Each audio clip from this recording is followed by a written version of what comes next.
요한계시록 3장 14절부터 22절까지입니다. 우리 한 목소리로 같이 들어가겠습니다. 시작. 라오디게아 교회의 사자에게 편지하라. 아멘이시오 충성되고 참된 증인이시오 하나님의 창조의 근본이신 이가 이르시되 내가 네 행위를 아느니 내가 차지도 아니하고 뜨겁지도 아니하노라. 내가 차든지 뜨겁든지 하기를 원하노라. 네가 이같이 미지근하여 뜨겁지도 아니하고 차지도 아니하니 내 입에서 너를 토하여 버리리라. 네가 말하기를 나는 부자라 부유하여 부족한 것이 없다 하나 너희 공부한 것과 가련한 것과 가난한 것과 눈먼 것과 벌거벗은 것을 알지 못하느냐. 내가 너를 권하느니 내게서 불러연다는 금을 사서 부유하게 하고 흰 옷을 사서 입어 벌거벗은 수치를 보이지 않게 하고 마늘약 사서 눈에 발라 보게 하라. 물은 내가 사랑하는 자를 책망하여 징계하노니 너는 나의 죄를 내라 회개하라. 볼지어다 내가 문 밖에 서서 두드리노니 누구든지 내 음성을 듣고 문을 열면 내가 그에게로 들어가 그와 더불어 먹고 그는 나와 더불어 먹으리라. 이기는 그에게는 내가 내 보좌에 함께 앉게 주기를 내가 이기고 아버지 보좌에 함께 앉은 것과 같이 하리라. 귀 있는 자는 성령이 교회들에게 하시는 말씀을 들을지어다. 아멘. 우리가 성경 공부, 오후 성경 공부를 통해서 7주 동안 7교회에 대한 이야기를 쭉 살펴보았습니다. 이제 4장을 들어갈 텐데요. 4장에 들어가기 앞서 3장의 내용을 정리할 필요가 좀 있다고 생각이 듭니다. 왜냐하면 4장부터 그 내용은 사실은 이 땅 가운데서 이루어지는 일이라고 보기에는 좀 체험적인 이야기가 아니죠. 그래서 요한이 하늘에 올라가서 바라보는 경험이고 또한 그 하늘에서 이 땅 가운데를 바라볼 때에 일어난 일들입니다. 그래서 어떻게 보게 되면 4장부터 내용은 그 천상에 관련된 천상에서 보는 장면이라 우리에게 절실하게 사실은 다가오진 않습니다. 계시록에서 보게 되면 이 땅에 연관이 되어 있는 이 땅에서 체험하는 내용은 2장과 3장밖에 없어요. 정말 이 땅 가운데서 우리에게 들려주는, 물론 다 우리에게 들려주지만 우리가 지금 현재 체험하고 있다고 생각되는 우리 현실의 모습을 보여주는 것은 2장과 3장밖에 나타나 있지 않습니다. 그래서 나머지 부분과 2장과 3장이 동떨어진 거냐? 그건 아니에요. 2장과 3장은 나머지 요한계시록 전체에 관한 내용이 실제로 현재적으로 우리의 삶 속에서, 우리 교회들 속에서 어떻게 적용되고 있는가 하는 부분을 들려주는 이야기입니다. 근데 2장, 3장에 대한 이해를 잘 잡고 있어야 제 4장부터 내용이 불필요한 내용들을 잘못 이해하지 못하고 이해할 필요가 없이 정확하게 하나님의 뜻을 분별할 수가 있게 됩니다. 자, 이제 그 7교회 중에서 우리가 라오디게아 교회에 대한 부분만을 읽었는데요. 이 교회에 대한 이야기, 7교회에 대한 이야기를 살펴볼 때 우리가 먼저 기억해야 될 교회에 대한 명칭이 좀 있습니다. 여러분들 혹시 보이는 교회와 보이지 않는 교회 들어보셨어요? 들어보셨습니까? 혹시 손 들어보시겠어요? 보이는 교회와 보이지 않는 교회에 대한 이야기를 한 번도 들어본 적이 없다. 다 들어보셨나요? 네. 보이는 교회는 유형교회라고 하고 보이지 않는 교회는 무형교회라고 이름합니다. 그 다음에 혹시 또 전투하는 교회와 승리하는 교회 들어보셨어요? 예. 이 내용들을 오늘 다시 한번 설명을 드리고 그 내용들을 바탕으로 계시록 전체에 대해서 중요한 메시지를 정리해 볼까 합니다.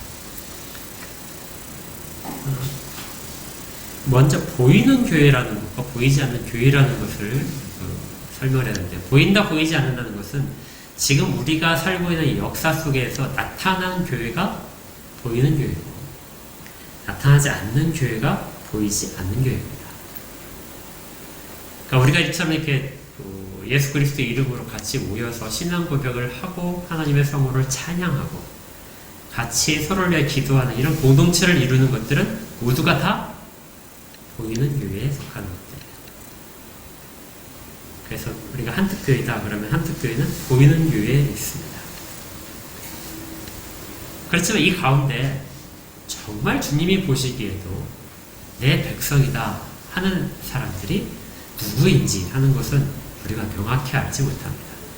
목사인 저나 여러분들이나 누가 정말 하나님의 백성 가운데 마지막에 다 주님 오실 때 그 앞에서 주로부터 칭찬을 받는, 주로부터 나의 백성이다 하고 인정받을 수 있는 사람이 누군가 하는 문제는 아무도 모르는 것이죠. 그러면 이 가운데는 정말 하나님의 백성, 그 백성을 가리키는 것이 보이지 않는 교회입니다. 그런데 이 보이지 않는 교회는 개념이 우리 가운데 있는 것만 뿐만이 아니에요. 보이지 않는 교회는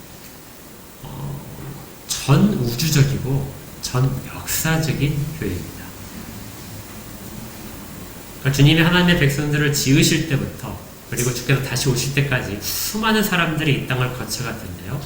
그 사람들 중에서 예수 그리스도의 머리 아래로 신앙을 고백하며 들어오는 자, 옛날에 모였었고 지금도 모여들고 있고 앞으로 우리 주님 오실 때까지 계속해서 태어날 자손들을 통하여 주의 백성으로 모일 자들, 이 모일 자들 다 포함한 것이 그것이 바로 보이지 않는 교회의 범위입니다. 그러니까 우리는 늘 우리가 이렇게 모여서 신앙 고백하고 찬양하지만 어디에 속해 있는 것을 사모해야 되냐면요, 보이지 않는 교회에 우리가 속해 있기를 사모해야 됩니다. 다시 한번요. 우리가 이렇게 모이는 것은 어떤 교회라고요? 보이는 교회입니다. 그렇지만 우리는 무엇을 사모해야 돼요? 이렇게 모이면서 보이지 않는 교회에 속하기를 사모해야 됩니다. 보이지 않는 교회는 주님의 뜻 가운데 있는 교회입니다. 자, 그런데 이 일곱 교회에 대한 이 요한계시록의 편지를 잘 보면요, 요한계시록의 편지는 누구한테 보내지고 있을까요? 보이는 교회일까요? 보이지 않는 교회일까요? 예, 당연히 보이는 교회인 거죠. 모든 성경 말씀은 모든 사람들에게 들려주는데 그 중에서도 교회에서 보내는 편지 같은 경우에는 보이는 교회에 보내는 편지입니다. 그러니까 주님은 주의 백성들을 끝까지 이끄실 거예요. 그런데 주의 백성들을 끝까지 이끄시는데 어디를 통해서 이끄시냐면 보이는 교회를 통해서 이끄십니다. 그래서 보이는 교회는 진짜가 아니야, 보이지 않는 교회가 진짜야, 이렇게 말할 수는 없어요. 왜냐하면 주님께서 말씀을 주실 때 그리고 구원의 은혜를 허락하실 때 교회에 부어주시는 모든 은혜들은 보이는 교회에 주시기 때문에 그래요. 보이는 교회 속에는 보이지 않는 교회에 속한 진정한 성도가 있는 반면에 지난주도 말씀드렸지만 가라지가 있고 누룩이 있고 이러한 사람들도 보이는 교회 속에 포함이 되어 있습니다. 그래서 성경은 늘 교회를 말할 때는 보이는 교회에 초점을 맞추는 것이죠. 여기서 기억할 것은 보이는 교회는 건물과도 관련이 없습니다. 어떤 교회도 건물과 관련이 없어요. 그래서 우리 교회를, 우리 건물을 정말 크게 짓고 화려하게 짓고 이렇게 해서 교회라는 이름을 높이 세우는 거, 이러한 것들은 교회 속성과는 아무 관련이 없습니다. 이런 작업들을 좀 이렇게 강조했던 사람들이요, 건물로서의 교회를 강조했던 사람이 사실 로만 카톨릭이에요. 그들도 보이지 않는 교회에 대한 개념을 전혀 주장하지 않는 건 아니지만 그들은 보이는 교회에도 조직과 건물을 굉장히 중요시합니다. 그 가운데 들어와야만 구원의 무슨 체험을 느낄 수 있다는 거죠. 그래서 죽어서 어떤 묘지에 묻혀야 돼요? 교회 묘지에 묻혀야 됩니다. 왜냐하면 그것이 교회라는 테두리, 정해진 영역 아니기 때문에 그렇죠. 그래서 교회라는 개념을 유형화시킨 것에 아주 강조점을 두게 되면 로만 카톨릭처럼 되는 거죠. 완전히 유형교회는 필요가 없어. 보이지 않는 교회가 진짜야. 이렇게 얘기한다면 교회를 거부하는 무교회주의에 가깝게 됩니다. 우리가 기억할 거는요. 정말 주님 안에 있는 교회를 소망하고 보이지 않는 교회에 속하기를 소망하지만 모든 은혜들을 주시는 보이는 교회 가운데에서 그것들을 다 누릴 수 있도록 보이는 교회에 충성을 다해야 되는 것이죠. 자, 이 계시록은 그 바탕을 가지고 봐야 됩니다. 자, 그래서 7교회 우리가 쭉 살펴봤는데요. 7교회 할 때 여러분들이 기억나시는 것이 있다면 아마 이런 것 같아요. 야, 이거 7교회를 쭉 보니까 칭찬만 받은 교회가 있고 책망받는 게 있고 책망 중에서도 아주 심각한 책망을 받는 교회가 있더라. 칭찬받는 교회와 책망받는 교회로 나눌 수 있겠구나. 우리가 보통 계시록을 설명하거나 공부할 때 가장 여기에 많이 초점이 맞추는 것 같아요. 또 이렇게 놓을 수 있죠. 믿음이 좋은 교회와 믿음이 좀 좋지 않은 교회. 이런 교회의 모습들도 구분할 수 있습니다. 그런데요, 우리가 꼭 가져야 될 것은 7교회에 대한 모든 주님의 편지 가운데 있는 내용들은 그들 한 교회 한 교회를 이렇게 서로 구분하라는 것이 아니고 그들 교회 전체를 하나로서 말씀하고 계시는 것입니다. 그러니까 따로따로 떨어져서 우리가 살펴볼 때는 책망과 칭찬 부분을 나눠서 살펴볼 수 있겠지만 그렇지 않고 계시록 전체에서 볼 때는 에베소 교회나 라오디게아 교회나 모두 다 하나님의 교회 가운데 들어있다는 거예요. 그리고 그들의 역사적인 상황에 따라서 책망이 가기도 하고 칭찬이 가기도 하는 것입니다. 그래서 우리가 교회에 대한 이야기를 할 때 반드시 어떤 교회는 좋은 교회다, 어떤 교회는 나쁜 교회다 이렇게 하는 것은 주님이 바라보시는 시각과 다를 수 있다는 걸 꼭 기억하셔야 됩니다. 실제로 에베소에 있는 교회들을 보게 되면 저 7교회를 보게 되면 책망의 내용들이 굉장히 많이 나옵니다. 이 내용들은 유형교회가 피해갈 수 없는 함정들을 지금 통과하고 있다는 걸 알려줘요. 모든 교회는 책망의 대상이 될 만한 활동들을 하고 있습니다. 그렇죠? 에베소 교회 같은 경우에는 어떤 것이 기억나시죠? 첫사랑을 버렸다는 것이죠. 너의 처음의 사랑을 버렸다. 또 다른 교회들 같은 경우에는 니골라당의 교훈을 따르고 있다. 발람의 교훈을 지키고 있다. 이렇게 말하고 있고 그 다음에 이세벨을 따르고 있다. 그래서 행음한다. 우상을 섬긴다. 이런 것들에 대한 책망들이 계속해서 나오게 됩니다. 유형교회는 이러한 잘못된 모든 것들을 다 포함할 가능성이 굉장히 높습니다. 어느 교회도, 이 땅에는 어느 교회도 완전히 순수한 무형교회의 모습을 다 가지고 있진 못하는 것이죠. 그래서 교회라는, 유형교회라는 울타리 안에는 이리도 들어와 있고 유형교회 울타리 밖에도 양들이 있다 하는 이야기가 있습니다. 뭐라고요? 유형교회라는, 교회라는 울타리 안에도 뭐가 있다고요? 이리가 있다. 양들을 잡아먹는 이리가 있다. 그리고 유형교회 밖에도 뭐가 있다고요? 하나님의 양들이 있다. 그래서 어떤 사람들은 유형교회 안에 들어오지 않고도 나중에 죽기 전에 하나님의 은혜로 회개를 하고 하나님의 무형교회, 보이지 않는 교회에 들어가는 사람도 있고 또 유형교회에 한 번도 속해 있지 못하면서 순교로 하는 그런 장면까지 가는 사람도 있습니다.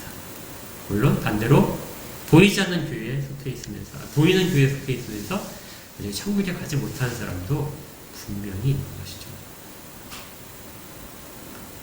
주님은 이 모든 모습들을 다 알고 계십니다. 그래서 계시록의 7교회 보낸 편지 중에 내가 너의 행위를 안다 이렇게 하시죠. 우리가 유형교회로서 주님 앞에서 행하는 모든 것들에 대해서 주님은 다 알고 계신다. 유형교회는 사람들의 시가 보이는 거에 의해서, 보이는 교회는 보이는 것들에 의해서 평가를 받아요. 그래서 찬양이 뜨거울 수도 있고, 말씀을 잘 전할 수도 있고, 성경 공부를 열심히 할 수도 있고, 교회 규모가 크고 전도를 잘하고 봉사를 잘할 수도 있습니다. 그런데 이런 모든 것들은 다 보이는 모습에 속해 있는 것들이에요. 그런데 주님은 보이는 모습뿐만 아니라 보이지 않는 것까지도 알고 계십니다. 여러분들 혹시 꽃의 색깔이 왜 이렇게 다양한지 생각해 보신 적 있어요? 꽃 색깔이 똑같지 않죠. 다 다양하죠. 굉장히 예쁘죠. 그러면 그 꽃은 왜 색깔이 다 다를까요? 하나님은 그렇게 만드셨으니까 이렇게 대답하면 좀 너무 썰렁하거든요. 이유가 있을 거 아닙니까? 하나님이 창조하실 때 다 이렇게 자라게 하셨을 때 꽃을 다 맺었는데 다 색깔이 다르게 하게 하셨을 거예요. 왜 이렇게 다양하게 나올까요?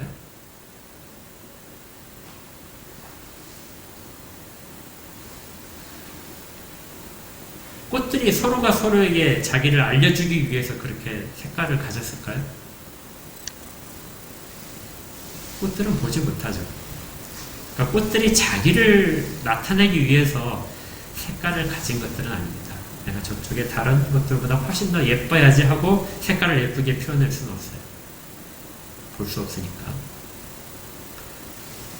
이유는 자기를 찾아오는 다른 곤충이나 새들에게 눈에 띄려고 하는 것입니다.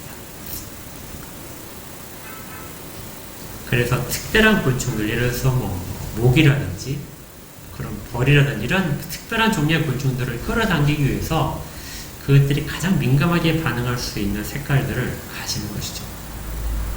새들도 마찬가지고요. 그렇게 해서 색깔을 참조를 하게 됩니다. 그런데 놀랍게도 꿀벌은 그런 색깔에 대해서 굉장히 둔감해요. 꽃이 막 꿀벌을 끌어들이기 위해서 그 색깔이 막 다양할 것 같은데 꿀벌은 생명이에요. 빨간색 쪽은 전혀 못 봅니다. 그러니까 다 까맣게 보죠. 꿀벌이 볼 수 있는 색깔은 노란색하고 파란색밖에 없다고 해요.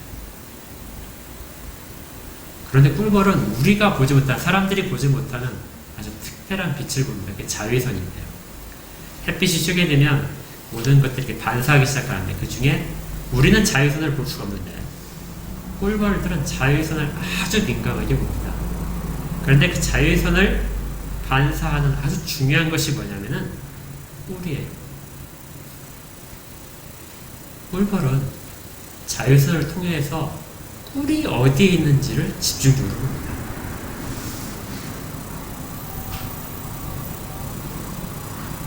그러니까 꽃이 아무리 꿀벌을 꼬이기 위해서 예쁘게 색깔을 가진다 할지라도 꿀벌은 뭘 보는 거예요? 색깔이 아니라 꿀을 보는 거예요. 꿀이 되게 뚜렷하게 보입니다. 이걸 쭉 생각하면서 제가 그래 생각이 들더라고요. 이 주님이 보시는 교회에 대한 시각. 주님은 유형교회도 물론 보십니다. 그래서 유형교회 모든 것들을 책망도 하시고 칭찬도 하시죠. 그런데 주님이 보시는 또 다른 부분이 있다면 그것이 바로 보이지 않는 부분. 꽃 가운데 감추어지는 꿀이 있는지 꿀이 없는지를 보시는 거죠. 꿀이 있으면 칭찬을 받습니다. 꿀이 없으면 아무리 화려해도 주님으로부터 책망을 받게 돼요. 그래서 주님이 말씀하실 때 네가 행위를 내가 아는데 네가 이렇다고 생각을 하지만 사람들로부터 이렇게 인정을 받지만 너는 실제적으로 실상은 이렇다 하는 그 설명을 꼭 보이시는 거예요.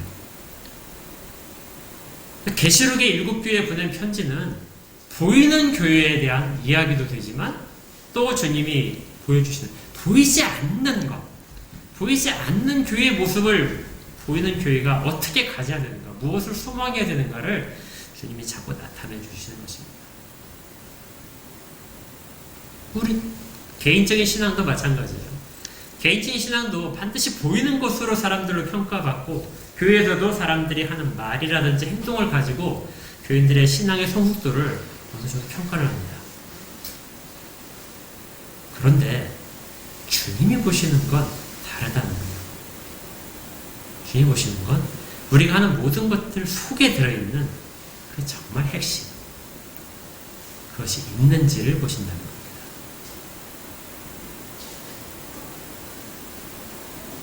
이걸 없는 교회에 대해서 주님이 엄격하게 책망하시고, 이걸 갖추고 있는 교회는 아무리 작다 할지라도 네가 작은 자가 아니다 하고 격려를 하고 계신 것입니다. 그러니까 보이는 교회와 보이지 않는 교회가 동시에 담겨져 있는 것이 일곱 교회 보낸 편지 속에 있는 거예요. 그런데 이렇게 보이는 교회는 이 땅 가운데 있기 때문에 반드시 어떤 과정을 거쳐야 됩니다. 그 과정이 바로 이 땅 가운데서 환난과 핍박이에요. 환난과 핍박을 피할 수 있는 교회는 없습니다. 만약에 어떤 교회가 우리는 환난과 핍박이 없어, 이게 모든 사람들이 다 평안해, 이렇게 얘기한다면 어떤 교회처럼 되냐면요, 일곱 교회 중에 어떤 교회일까요?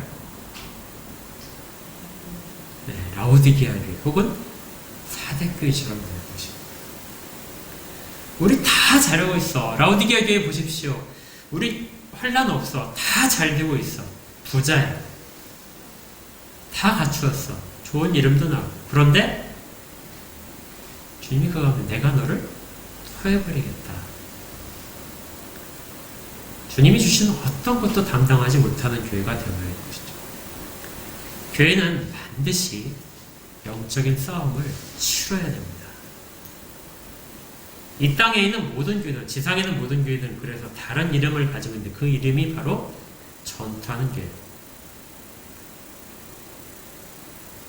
이 땅의 유형의 교회들은 모두가 다 전투를 합니다. 칼을 들고 나가서 불신자들과 싸우는 것이 아니라 십자군 전쟁처럼 전쟁을 하는 것이 아니라 모든 영적인 전쟁을 치러야 되는 거예요. 교회가 세상의 악들과 치러야 되고 사탄의 궤계를 깨트리도록 치러야 되고, 그리고 또 교회 안에 들어있는 모든 성도들도 각자들도 이런 영적인 전투를 치러야 됩니다. 그래서 에베소서를 우리 공부할 때 영적인 무장들을 잘 살펴봤잖아요. 각자가 다 전쟁을 치르는 군사들이고요. 그 전쟁을 치르는 군사들이 모인 공동체, 군대가 바로 교회인 것입니다. 이 땅의 교회는 모두가 다 이 전투를 피할 수가 없어요. 그래서 일곱 교회에 대한 이야기를 다 보십시오. 공통적으로 되는 것이 뭐예요? 환난과 핍박과 사탄의 궤계에 대한 싸움들이 나타납니다. 그것들이 그렇게 계속해서 있을 것이다.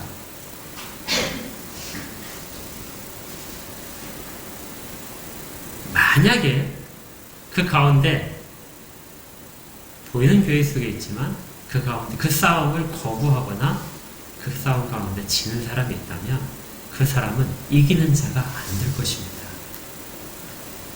그 사람들이 나중에 뭐가 돼요? 보이지 않는 교회에 속하지 못하는, 보이는 교회에 속한 사람인 것이죠.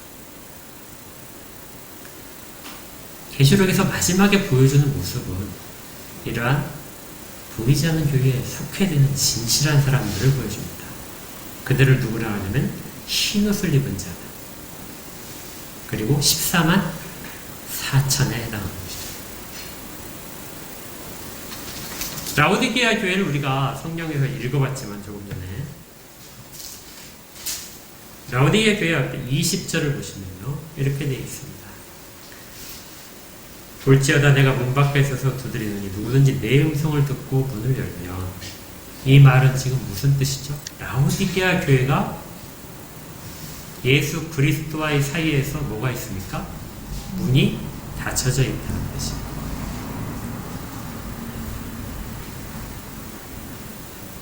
만약에 이 땅에 있는 교회들이 실제로 우리가 다 갖추고 있고 잘하고 있다고 이야기를 하는데 정말 주님 보시기에 문이 닫혀져 있다는, 가장 안타까울 것입니다. 그런데 주님은 끊임없이 그러한 보이는 교회들의 그러한 다양한 모습 속에 있는 교회들에게 문을 두드리고 계신 거예요. 그 상태에 머물러 있으면 안 돼. 성도도 마찬가지입니다. 성도들도 너는 그 상태에 머물러 있으면 안 돼. 네가 전쟁을 치르는 자인데 전쟁을 치르지 피하기 위해서 숨어 있으면 안 돼. 지금 네가 일어나야 돼. 열심을 내고 회개하고 주 앞으로 다시 와야 돼. 만약에 이 음성을 그대로 듣고 문을 열게 되면 괴계로 들어가 그와 더불어 먹고 그는 나와 더불어 먹으리라. 이건 주님과의 교제입니다. 주님과 연합을 나타내는 말이에요. 주님과 연합된 상태로 너는 다시 들어올 거야. 이 일이 이루어지기를 바라도록 주님은 그렇게 격려하고 계시는 것이죠. 이 이야기는 유형교회, 보이는 교회 모두가 들어야 됩니다. 그리고 그 일을 주님의 말씀을 들으면서 계속해서 지키는 자들, 이 자들이 바로 이기는 자에 속하는 거죠. 그래서 다시 한번 여기까지 정리하게 되면 보이는 교회에 현재 속해 있는 모든 사람들에게 주님이 편지를 보내셔서 보이지 않는 교회에 속하도록 너희들이 열심을 내라. 너희들이 보이지 않는 교회에 속해 있는지 안 했는지 거기에 대한 말씀을 하시지 않고 현재 모든 교회 안에 보이는 교회 안에 속하기를 소망하라 하고 보내시는 거예요. 자, 그렇다면 정말 우리가 보이지 않는 교회에 속한다는 것이 무엇인가? 우리에게 요청되는 것이 무엇인가를 보겠습니다. 계시록 17장을 합니다.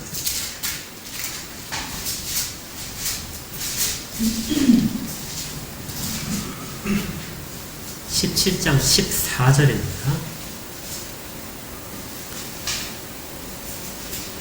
같이 한번 읽을까요? 17장 14절 시작.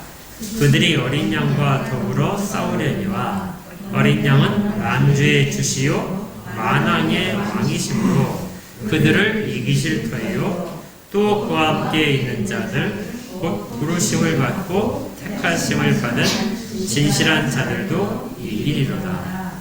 아멘. 자, 이 영적인 싸움, 전투하는 교회가 치르는 모든 전투들을 사실은 누가 치르고 있는 겁니까? 거기 뭐라고 되어 있어요? 어린 양이 만주의 주시오 만왕의 왕이심으로 그들을 어떻게 한다고요? 이기실 것이다. 어린 양이 이기실 거래요. 그런데 그 이기는 자에 누가 포함되냐면 어린 양과 함께 있는 자들입니다. 문 밖에 서서 그 말씀으로 두드리시는 것을 듣고 문을 열어서 예수 그리스도와 더불어 먹고 마시고 교제하는 자, 이게 그리스도와 함께 있는 자예요. 그와 함께 있는 자들을 뭐라고 얘기하냐면 이게 교회입니다. 부르심을 받은 자들이에요. 주께서 부르셨습니다. 그리고 또 어떻게 하셨냐면 택하셨어요. 택하심을 받았습니다. 여기까지는 보이는 교회에 속한 모든 사람들이 한 일이 아무것도 없어요. 보이지 않는 교회도 마찬가지고. 그런데 그 뒤에 내용이 있습니다. 어떤 자들이요? 진실한 자들. 진실한 자들이라는 것은 우리에게 달려있는 모습입니다. 우리가 이 영적 전쟁에서 이기기 위해서는 우리가 가지는 것은 딱 한 가지밖에 없는 거예요. 뭐죠? 진실한 것입니다. 진실하다는 것이 무슨 뜻일까요? 진실하는 것은 신실하다는 뜻이기도 하고 우리가 가장 쉬운 말로 하게 되면 믿는 자예요. 우리의 믿음은 무엇이라고요? 믿는 것이에요. 우리의 영적 무기입니다. 우리가 이길 수 있는 유일한 무기가 믿음이에요. 믿음을 통해야만 뭘 할 수 있어요? 구원을 받는다고 하죠. 그것이 바로 이기는 무기이기 때문에 그렇습니다. 주님이 다 하셨어요. 내가 너를 불렀고 선택했다. 그리고 필요한 모든 것들을 주시면서 네가 가지고 있는 것, 이기는 자라고 이기는 자 계속해서 말씀하시는데 그 누가 이기는 자냐? 이 모든 내용에 대한 믿음을 지키는 자, 끝까지 인내의 말씀을 지키는 자, 이 사람들이 이기는 자에 속한다는 겁니다. 그리고 그 사람들이 바로 14만 4천이라는 대표적인 숫자에 들어가는 사람입니다.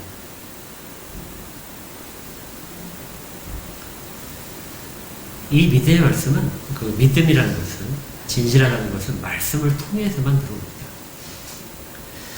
그래서 계시록 다시 앞으로 보시면요. 3장에서 모든 교회들에게 하시는 말씀 가운데 똑같은 후렴구로 나온 게 있죠. 동일합니다. 각 교회들에게는 뭐라고 되어 있죠? 귀 있는 자는 성령이 교회들에게 하시는 말씀을 들을지어다. 보이는 교회에 속하는 모든 사람들은 성령이 지금 들려주신 말씀을 다 들어라. 그리고 그 말씀에 대해서 듣고 진실된 반응을 나타내는 사람들만이 보이지 않는 교회에 속해 있다는 확신을 갖게 되는 것입니다. 여기에서 찬양을 열심히 하는 교회, 기도 열심히 하는 교회, 전도 열심히 하는 교회, 이런 것도 다 나타나지 않아요. 주님이 보시는 거 단 하나. 뭘 보신다고요? 말씀을 듣고 그 말씀에 대한 믿음을 가져라.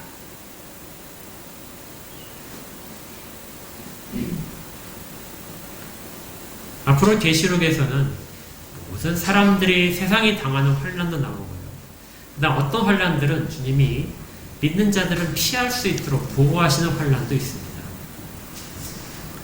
그렇지만 그 모든 것들을 통과하면서 마지막까지 계속해서 지켜야 될 것, 그들이 지키고 있는 것들은 주께서 주신 말씀을 믿는 것입니다. 그래서 말씀을 늘 상고하셔야 돼요. 말씀을 떠나서는 아무것도 있을 수가 없습니다. 교회는 어떤 이유든지 간에 모이게 됩니다. 모여서 보이는 교회를 형성을 하게 되는데요. 그 보이는 교회 중에서 정말 구원 얻는 백성들은 보이는 교회를 향해서 주시는 말씀에 대해서 그 말씀을 그대로 받고 믿음으로 지키는 사람들이 결국 끝까지 남는 이기는 자에 속하는 보이지 않는 교회의 구성원이 될 것입니다.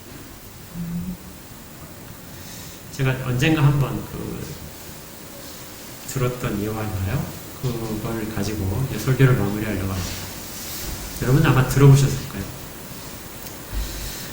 엄마 낙타와 아기 낙타가 이야기를 하고 있습니다. 아기 낙타가 이제 태어난 지 얼마 안 됐어요. 아기 낙타가 엄마 낙타한테 이제 물어봅니다. 엄마, 왜 우리는 이렇게 눈꺼풀이 2개야? 그 낙타들은 눈꺼풀이 2개라고요. 왜 눈꺼풀이 2개지? 그러니까 그 사막에서 모래바람이 불을 때 모래바람이 눈에 부딪히지 않도록 눈썹도 길고 목도 2개야. 그러니까 우리는 왜 이렇게 혹이 이렇게 나 있어 등에? 이거 사막에서 물이 없으면은 죽는데 물을 저장하기 위해서 오랫동안 물 없이도 가기 위해서 물을 저장하기 위해서 이렇게 해놨어. 그리고 우리도 그렇게 된 거야.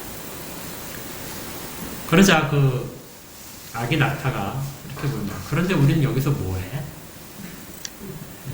여기가 어디죠? 동물원입니다.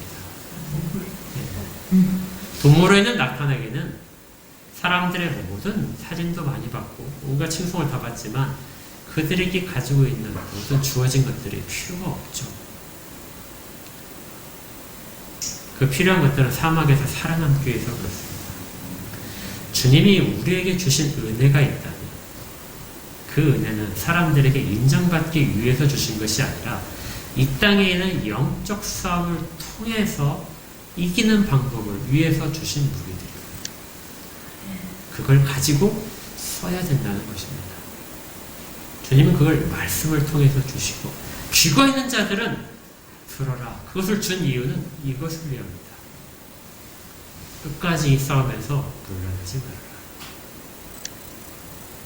어떤 사람들은 그래서 이 계시록 말씀을 들으면서 공포감에 젖을 수도 있고요. 어떤 사람들은 큰 위로를 받을 수 있습니다.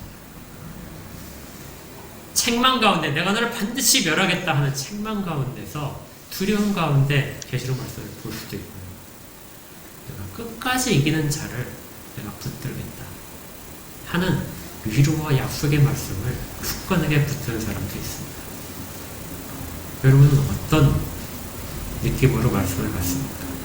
천상의 일들이 지금 우리 가운데 이루어지는 것들이 나타나 있는데 그것을 어떻게 이해가게 되는 것이죠.